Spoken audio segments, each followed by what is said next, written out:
ببینید الان که آتش این بخش رو ما خاموش کردیم، اون کانتینر رو ببینید، توش تعداد زیادی سیلندرهای گازه و همین منطقه ما صداهای انفجار داشتیم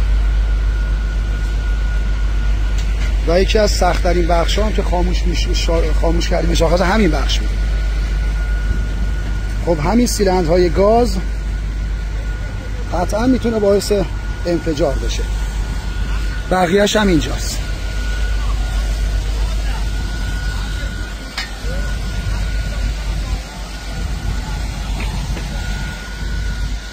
ببینید اون وسط پره.